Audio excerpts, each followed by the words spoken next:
Hi, welcome to I Am Geek. I am Chris Ross. I'm Justin Drabness. And today we're going to do our Batman vs. Superman spoiler review. So we've already done a non-spoiler review. Please go check that out on our channel. This is a spoiler review. Spoilers, okay? If you haven't seen the movie, don't click on this. Go watch our other review, then go watch the movie, then click on this. So we're going to give you 3 seconds. If you haven't seen the movie, 3. Okay. So, we've seen the movie. Hopefully you have too, if you've stayed this long. Give me a little bit more of your thoughts. Alright, so, opening.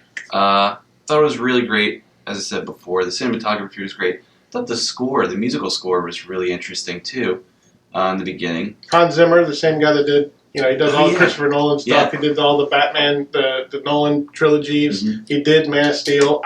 I listen to a lot of Hans Zimmer in my car because I'm a geek and I listen to a lot of musical scores. Hey, I thought it matched up well throughout the film.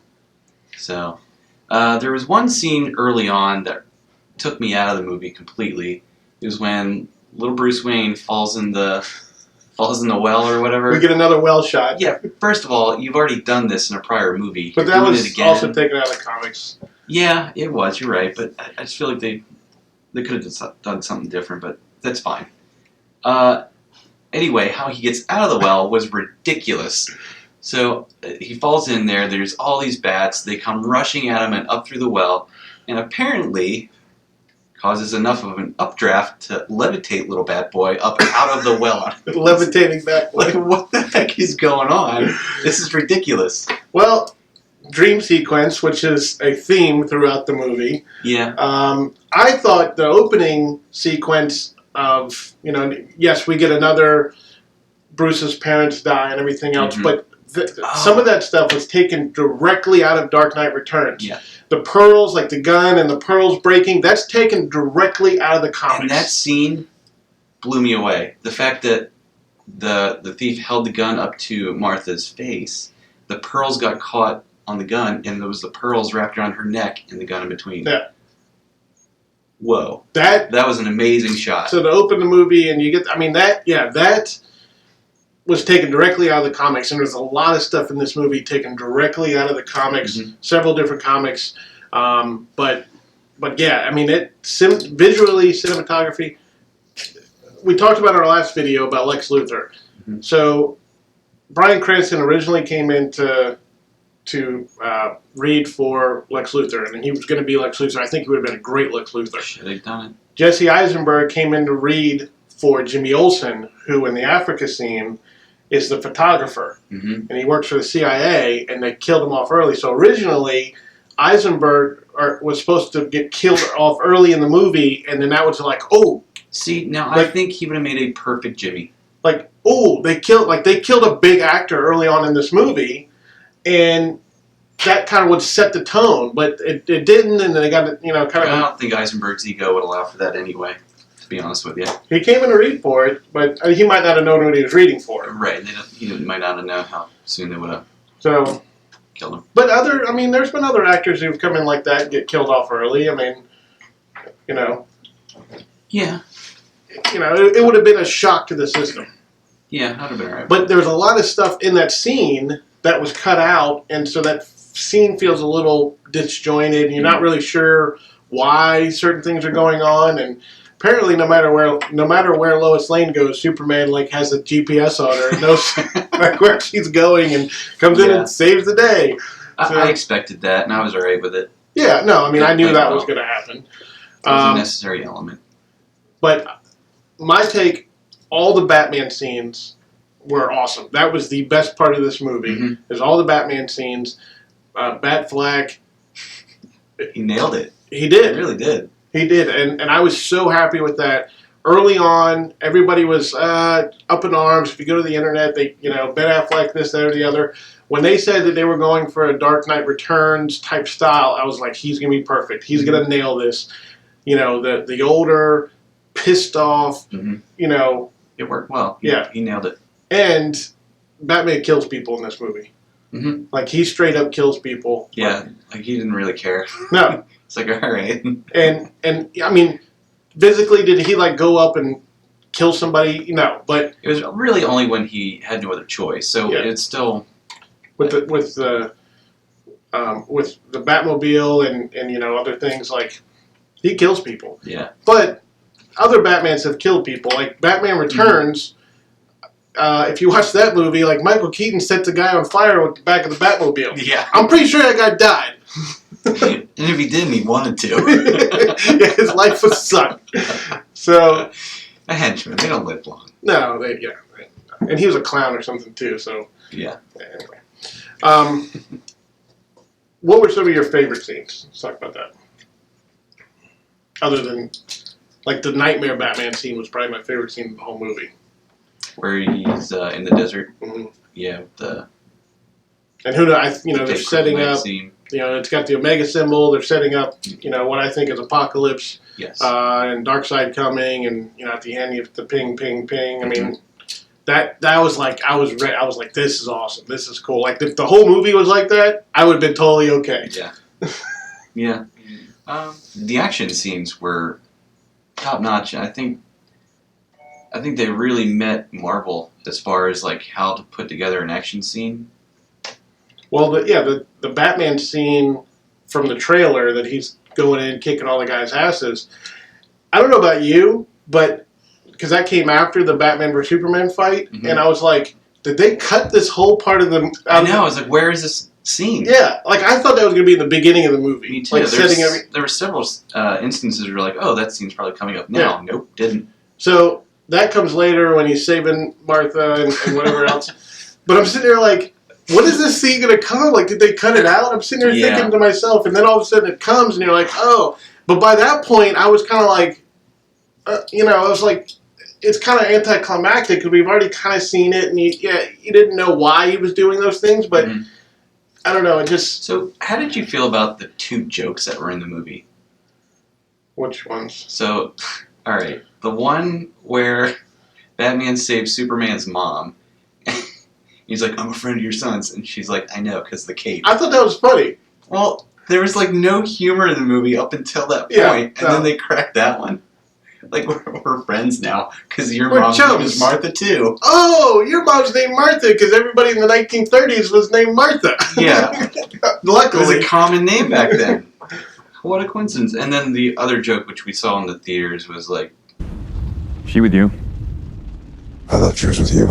Which, that if was they would have funny. left, if they would have just never done that second trailer, never done Doomsday, never done the Wonder Woman entrance and the She with You. I thought she was. If they would have never done any of that, I think it would have elevated the movie a little bit more for me because the Wonder Woman scene was awesome. Like that's like one of the scenes in the movie when she hit the screen. I was like, When you said, I don't know if you said this on a video or if it was just in our conversation, but you said that she kind of stole the show after she kind of made her appearance, and I'd say that's definitely true. I want to see more Wonder Woman. I do too, and I'm looking forward more to her standalone movie. But the scene that I was like, oh, this is awesome, was when Doomsday hits her and she kind of slides across the She gravel. like, smiles. Yeah, and It's then like she's getting into it. so apparently that was ad libbed. Like she put that in herself, and she just got hit, and she hasn't fought anybody for like 100 years or whatever it is, and she kind of was like, all right, let's go. But the one thing I thought about, I was like, does Wonder Woman? She hasn't been Wonder Woman for like 100 years. Does she just carry the costume around with her? Like, oh, I'm on a plane. Nope, I'm going to be Wonder never Woman, and I know. got the costume in my, my backpack. I'm like, I was wondering that. Yeah. So anyway, that's like another side. I don't know.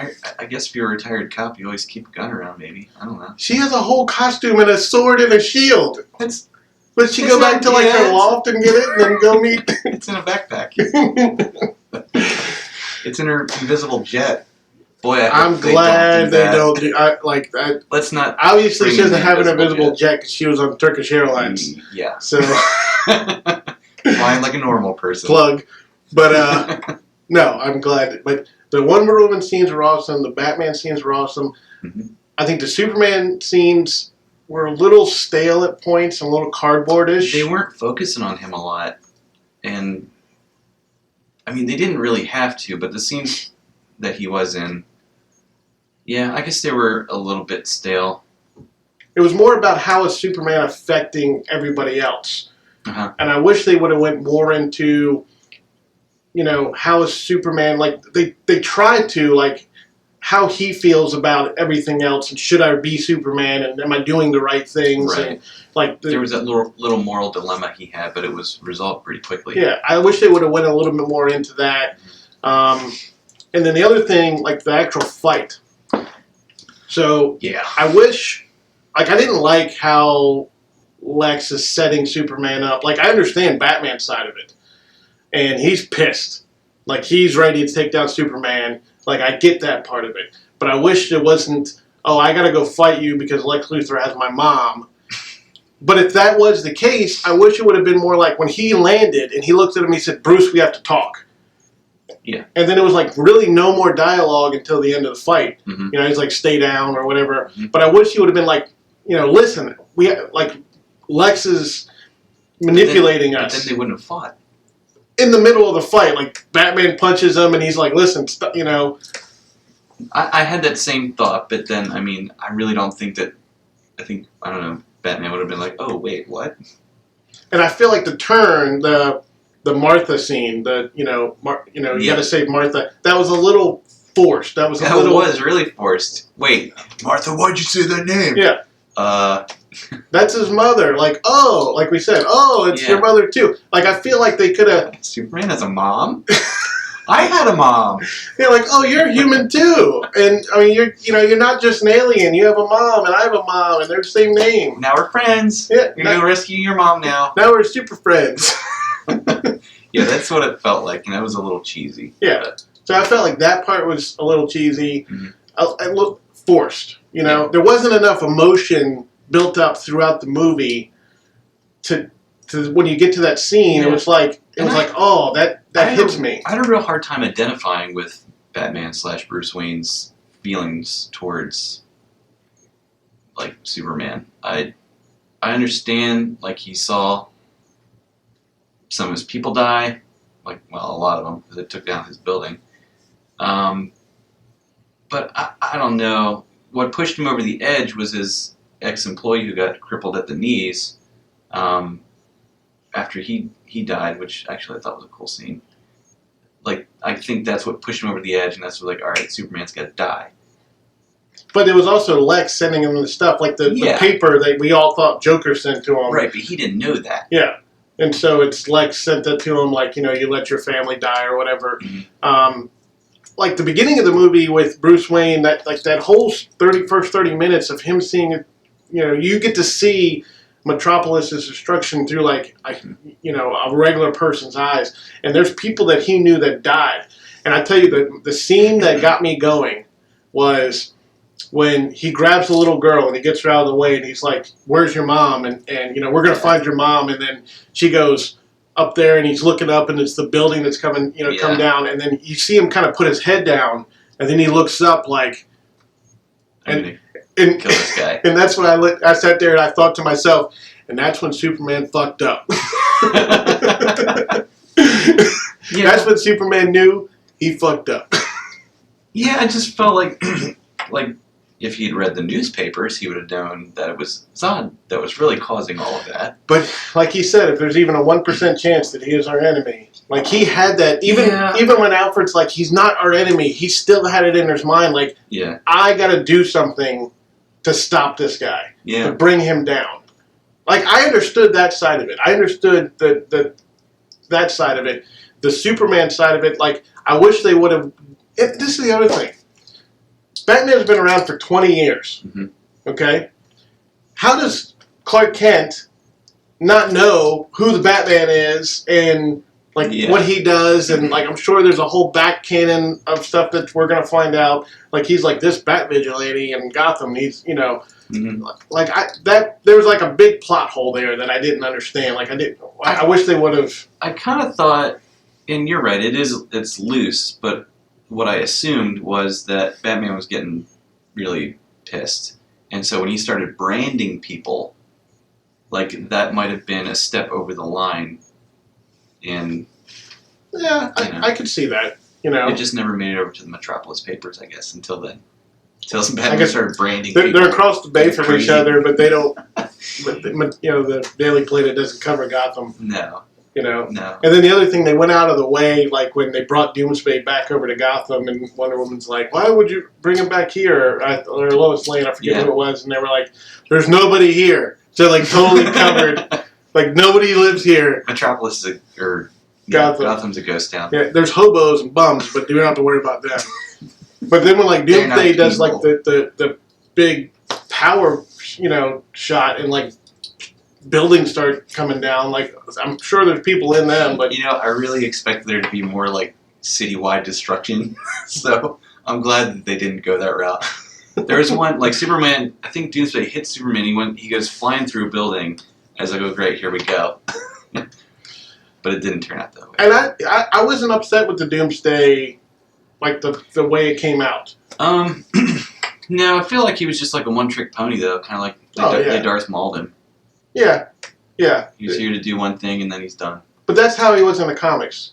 He was like this big, dumb, he had one thing, which was destruction, Mhm. and he's going to destroy your world, and then he was going to jump on a plane and go to another, jump on a ship when people are evacuating, go to the next world, and he's going to destroy that one. That's all he does. Mhm. So I understood that. And they kind of put the Bizarro, Doomsday, like that whole thing, cloning Superman and the Kryptonian stuff, like they kind of put I don't think you could do a Bizarro in this day and age, like you couldn't do, like, if you're a comic book fan and Bizarro, I don't think that would fly. Kind of like a Fantastic Four. You can't do that these days. No. Apparently. But you can't put Bizarro in, like, the big screen. I think it would offend many people. So you can't get away. You can't do that. Okay. But so, what was your take on setting up the Justice League? It was a bit awkward and slow, brief. I actually did like the Flash, how they set him up. That was fine. I kind of expected that setup like that for him. Wonder Woman, I felt actually she was set up a little bit like, almost like Captain America was, where you see... The first Avenger? Yeah. The first Captain? Yeah. Right. I'm looking forward to the Wonder Woman movie more now because of this. And, Yeah, she did and it was a fantastic. total, like, you had Chris Pine in the picture, who plays Steve Trevor, who is her love interest, which I'm assuming he's not immortal, so he's dead, and so now Wonder Woman's going to be open to date whoever she wants. Well, she's back on the market. Yeah, so, which kind of sad to me because I like Chris Pine, and he's one of my favorite actors. What do you think of Cyborg? It actually kind of reminded me of some kind of scene from Mortal Kombat, to be honest with you. See, it reminded me of something I like the CW. Uh-huh. Like, it was so, I don't know, Frankenstein-y. It was a generic, generic setup. And I didn't really like how they set it up, and like Cyborg's up on the pegboard, and like a to-do list or something.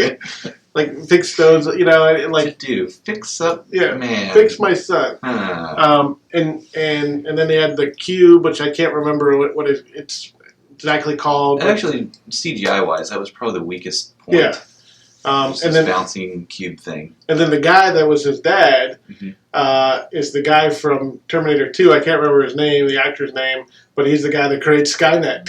Oh, so it's kind of typecast there. Yeah. So Aquaman, his scene was awkwardly long, and he kind of just like wiggled in front of the camera for too long. Yeah. I was like, what's happening? Just kill the camera already. Let's move on Yeah. to somebody else.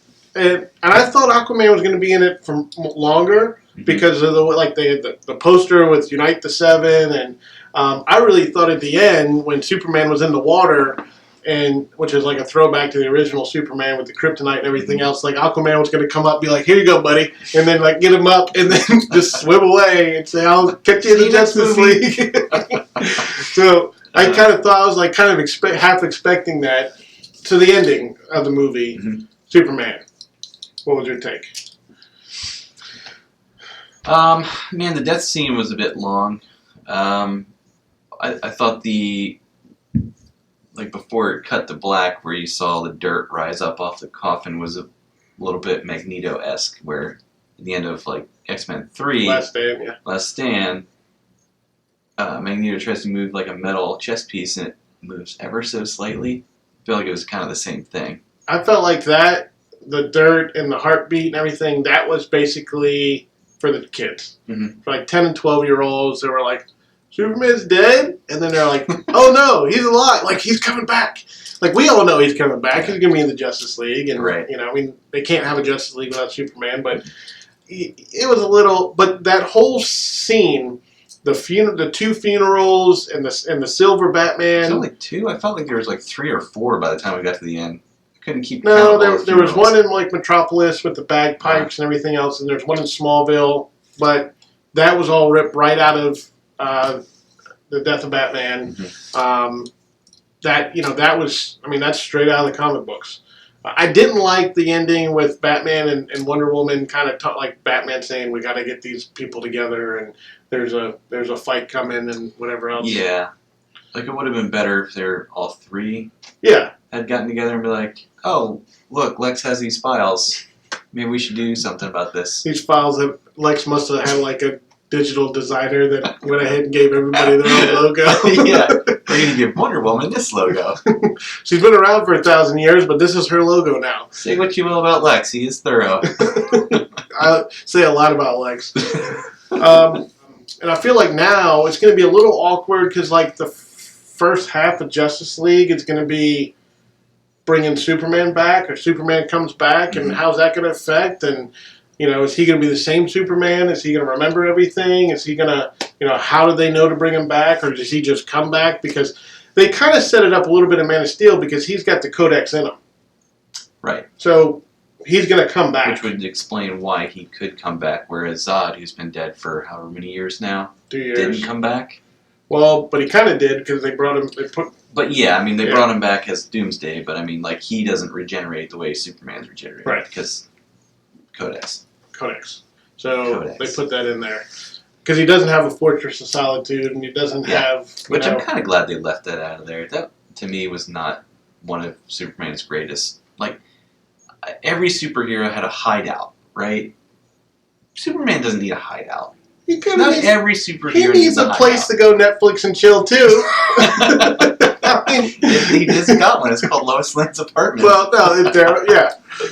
But, you know, he needs a place to go and kind of talk to his dead dad. And he needs a Marlon place to Brando. go where he can just be him. Yeah, you know, he can, Hang up the cape.